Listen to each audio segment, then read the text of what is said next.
Your brand new iPhone deserves the best protection, and the iLune 3-pack screen protector plus 3-pack camera lens protector has you covered. Don't take risks with your iPhone. Click the link in the video description to shop now on Amazon. Iran sends chilling strike threat to neighboring countries as Ayatollah refuses Trump's demand for direct nuke talks.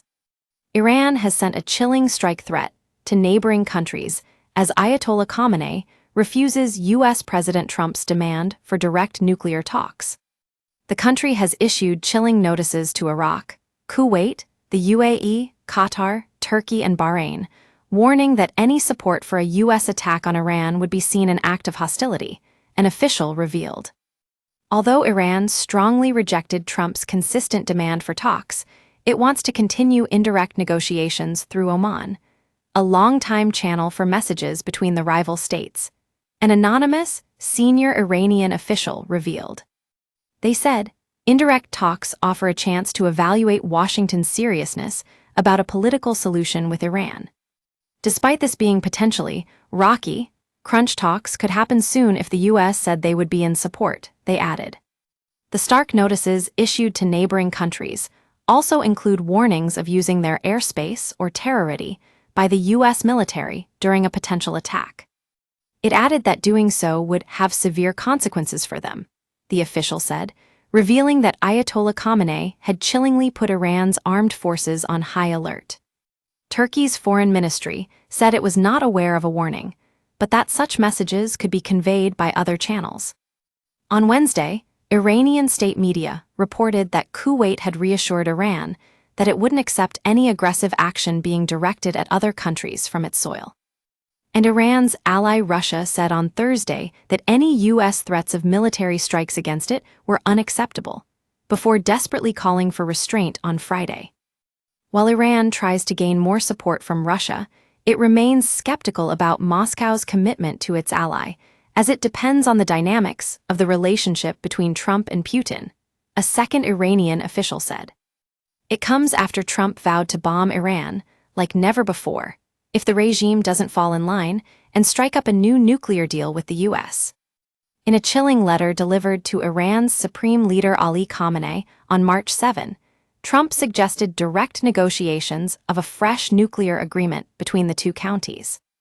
The first Iranian official said a first round of indirect talks could involve Omani mediators shuttling between the Iranian and U.S. delegations. But the official added how they believe there was a window of roughly 2 months to agree a deal, describing how fears loom of Iran's enemy Israel might launch its own attack if talks took longer. This could then trigger a so-called snapback of all international sanctions on Iran to prevent the country from acquiring a nuclear weapon. While Iran has long denied wanting to develop a nuclear weapon, it has dramatically accelerated enrichment of uranium close to weapons-grade level. The UN nuclear watchdog has chillingly revealed. Western states say there is no need to enrich uranium to such a high level under any civilian program, and that no other country has done so without producing nuclear bombs. While Iran has said it will consider talks with the U.S. if the aim was to address concerns over its program, it has rejected holding any direct negotiations when the U.S. is making threats, adding that its missile program would be off-limits. A senior Iranian military command, Al-Hirza Hajizadeh, implied on Monday that U.S. bases in the region could be targeted in any conflict. The Sun understands that the U.S. and Israel are planning a major coordinated strike against Iran. European powers are hoping for a diplomatic deal to be done, which will limit Iran's uranium enrichment activity. The U.S. Navy is doubling the number of carriers in the region in preparation, even moving the aircraft carrier that dumped Osama bin Laden's body, the USS Carl Vinson, to the area. Already its pal the USS Harry S. Truman, which has been crucial in hammering Iran's Houthi terror allies with bombs, is there.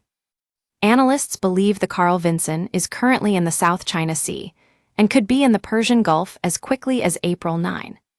America now also has a third of its B-2 stealth bombers stationed at Diego Garcia. Satellite photos of the airbase tarmac shows 6 of America's 20 B-2 Spirits are now pointed directly at Iran and ready to fly.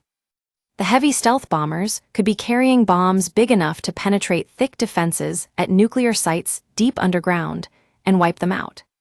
6 Stratotanker in-flight refueling aircraft can also be seen on the tarmac at the Diego Garcia in fresh satellite images taken today. These planes would refill the B-2 Spirits and ensure they are able to fly to Iran, deliver the payload, and fly the 2,500 miles back to the base. Tehran, in return, has warned it will blitz a U.S. base with a top Iranian general threatening, "They are in a glass house and should not throw stones." Exclusive by Katie Davis, chief foreign reporter, Digital. Iran is believed to have accelerated its nuclear weapons development and is building terrifying nuclear warheads for solid-fuel missiles with a range exceeding 1,800 miles, 3,000 km. A powerful blast from Iran could impact on several continents due to the chilling capability of the warheads. Italy, Ukraine, Sudan, India, and even large swaths of Russia would all potentially be in the firing line.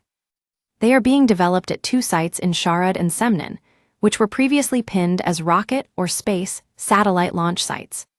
A third site, Sorke Hesar, is also said to be carrying out projects, including research on nuclear power and underground explosions. Nukes are being quickly created under the watchful eye of the regime's nuclear weaponization entity, the Organization for Advanced Defense Research, SBND. Bosses are developing nuclear warheads for the solid-fuel GEM-100 missiles, which are equipped with mobile launch platforms at the Sharad site. Iran's rocket designers have used North Korea's missiles as a guide to develop the GEM-100 missile.